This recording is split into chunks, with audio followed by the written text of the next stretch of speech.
So we have a story that I did. It's a good feeling story because it actually shows people are starting to stand up to the Gestapo, aka ICE, and just the complete just inhumane acts that they've been committing across the country, breaking into people's home, arresting people at job sites, waiting outside of courtrooms to snatch people up who are trying to go through the legal process. I just read a story about like an 82-year-old that was deported back to, fuck, I don't remember, like Guatemala or some shit. He is a green card holder and he lost his green card, so he was making an appointment to go get it replaced, and they arrested him and deported him at that hearing. Like, this is fucking Nazi Gestapo shit. Like, the real fucking terrorists are ICE. I don't know what you want me to tell you, okay? They're fucking having roving patrols in neighborhoods, breaking into houses, fucking doing straight up military raids on farm sites. Like, fuck them, all right? I want to see more situations of people standing up, and this is one of them. This is from the AP. Volunteers flocked to immigration courts to support migrants arrested in the hallways. After a Seattle immigration judge dismissed the deportation case against a Colombian man, exposing him to expedited removal, 3 people sat with him in the back of the courtroom, taking his keys for safekeeping, helping him memorize phone numbers, and gathering the names of family members who needed to be notified. When Judge Brett Parchert asked why they were doing that in court, the volunteers said immigration and customs enforcement officers were outside the door waiting to take the man into custody, so this was their only chance to get him his things in order. ICE is waiting. ICE is in the waiting room, the judge asked. As the mass deportation campaign of President Donald Trump focuses on cities and states led by Democrats and unleashes fear among asylum seekers and immigrants, their legal defenders sued this week, seeking class action protections against the arrest outside immigration court hearings. Meanwhile, these volunteers are taking action. A diverse group, faith leaders, college students, grandmothers, retired lawyers, and professors have been showing up at immigration courts across the nation to escort immigrants at risk of being detained for deportation by mass ICE officials. They're giving families moral and logistical support and bearing witness as the people are taken away. The Northwest Immigrant Rights Project was inundated by so many community members waiting to help that they made a volunteer training video creating Know Your Rights sheets in several languages and started a Google Sheet where people sign up for shifts, said Stephanie Guy, a staff attorney with the Seattle-based legal services nonprofit. We could not do it without them, Guy said. Some volunteers requested time off work so they can come in and help. Robbie Rower, a retired nonprofit director, said she volunteers regularly. Being here makes people feel they are remembered and recognized, she said. It's such a bureaucratic and confusing process. We try to help them through it. Yeah, and to expand on that, like, it's at this point, it's intentionally like just confusing and bureaucratic, and like there is no process is my point, and that's why it's confusing, because the process that was supposed to be, if you're checking in, doing the right things, going to your immigration hearings, filling out your paperwork, then you're supposed to be safe. That was the process, all right? Like, follow the guidelines.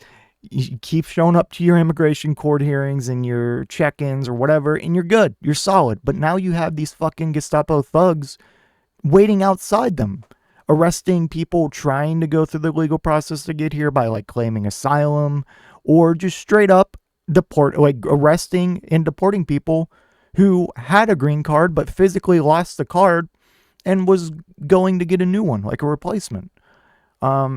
And of course, you have the hundreds of thousands of TPS designations that they're actively revoking. Like, it's sad.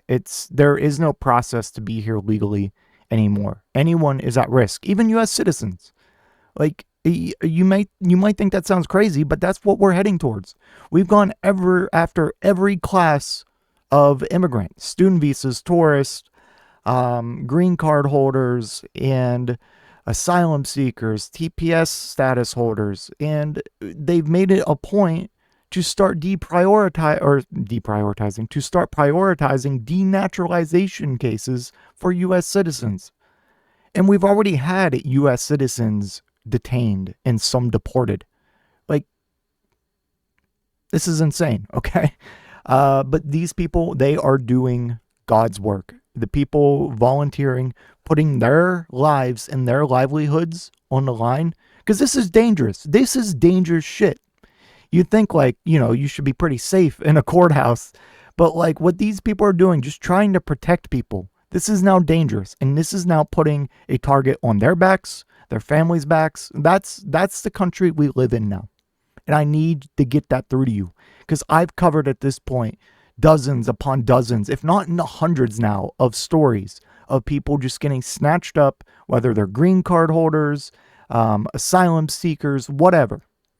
Anyways, recording videos of detentions to post online.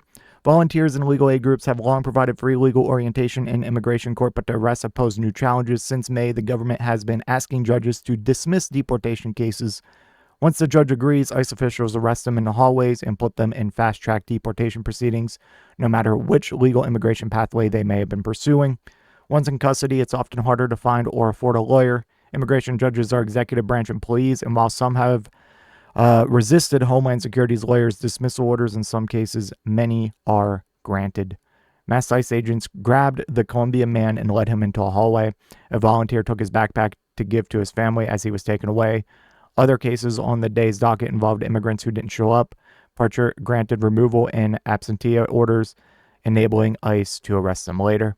When asked about these arrests and the volunteers at immigration courts, a senior spokesperson with the Department of Homeland Security said ICE is once again implementing the rule of law by reversing Biden's catch and release policy that allowed millions of unvetted illegal aliens to be let loose on American streets. This is a straight up lie. They weren't, anyone who was caught and released, they were still vetted and still given a background check. They weren't just rounding these people up, crossing, and then just in droves releasing them. That's not what happened. You can look it up. They went through background checks. Okay? It's that simple. And saying shit like this is just a flat out lie. And it's just annoying. And yeah, implementing the rule of law. You want to implement the rule of law? Fucking deport Melania. Fucking put Trump in jail. A convicted felon. A fucking rapist. A pedophile. Insane. Some volunteers have recorded arrests in courtroom hallways, traumatic scenes that are proliferating online. How many similar scenes are happening nationwide remains unclear. The Executive Office for Immigration Review has not released the numbers of cases dismissed or arrests made at or near immigration courts. While most volunteers have done the work without incident, some have been arrested for interfering with ICE agents. And we talked about this. New York City Comptroller and Democratic mayoral candidate Brad Lander was arrested after locking arms with a person in a failed attempt to prevent his detention. Lander's wife, attorney Meg Barnett, had just joined him in walking migrants from a courtroom to the elevator. Helping families find their relatives as they disappear, the volunteers' act of witnessing has proven to be important as people disappear into a detention system that can seem chaotic, because it is, leaving families without any information about their whereabouts for days on end, sometimes weeks. And like, they'll be told, yeah, they're in this center, and then they'll call that center and go to that center and be like, no, they're in this place, or we don't know where he is. Like, it's just crazy shit. In a waiting room serving New York City immigration courtrooms, a Spanish-speaking woman with long dark curly hair was sitting anxiously with her daughter after she and her husband had separate hearings. Now he was nowhere to be found. The Rev. Fabian Arias, a volunteer court observer, said the woman whose first name is Alva approached him asking, "Where is my husband?" She showed him his photo. ICE detained him, Arias told her, and tried to comfort her as she trembled. Later, welling up with tears, a judge had not dismissed the husband's case, giving him until October to find a lawyer, but that didn't stop ICE agents from handcuffing him and taking him away as soon as he stepped out of the court. The news sparked an outcry by immigration advocates, city officials, and a congressman. At a news conference, she gave only her first name and asked that her daughters be withheld. Yeah, like, this is terrorist shit. This is terrorist shit. You are upending in families and ruining the lives of so many people. So many people. And what for? Not to lower crime. No, you find me a study for immigrants increasing crime in the United States. Go ahead. Because there's plenty out there that say they lower crime. In fact, if you have an influx of immigrants into an area, it actually statistically lowers crime. So it's not crime. They're not taking our jobs. All right. The only jobs they're taking are ones that it's been proven that Americans will not work. We've tried this little experiment in states where we've, rounded up immigrant farm workers and tried to get it replaced by Americans, and most Americans quit within like a day. Jesus Christ. Brianna Garcia, a college student in El Paso, Texas, said she's been attending immigration court hearings for weeks when she informs people of their rights and then records ICE agents taking people into custody. We escort people so they're not harassed and help people memorize important phone numbers since their belongings are confiscated by ICE. Paris Thomas has began volunteering at the Denver Immigration Court after hearing about the effort through a network of churches. Wearing a straw hat, he recently waited in the midday heat for people to arrive for afternoon hearings. Thomas handed people a small paper flyer listing their rights in Spanish on one side and English on the other. One man walking with a woman told him, "Thank you, thank you." Another man gave him a hug. Denver volunteer Don Marsh said they offer to walk people to their cars after court appearances so they can contact attorneys and family if ICE arrests them. Marsh said he's never done anything like this before, but wants to do something to preserve the nation's rule of law now that unidentifiable government agents are snatching people off the streets. If we're not all safe, no one's safe, he said. This is just sad. Like, it's sad that people have to do this in what is supposed to be the freest country in the world, in a country literally born out of immigration. It's sad. It's sad. But these people who are volunteering, going to these immigration hearings and just being at these immigration courts, God bless them, man. They are doing God's work. They are the real patriots here.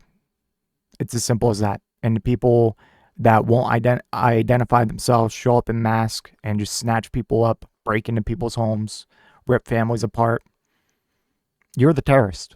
Man, I don't know how to make that more clear. But yeah, let me know what you think in the comment section down below, and I will see you in the next one.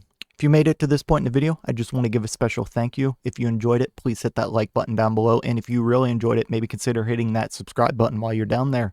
I want to hear your thoughts in the comment section. I will try to reply to any and all comments that I can. Until next time, watch that video on screen.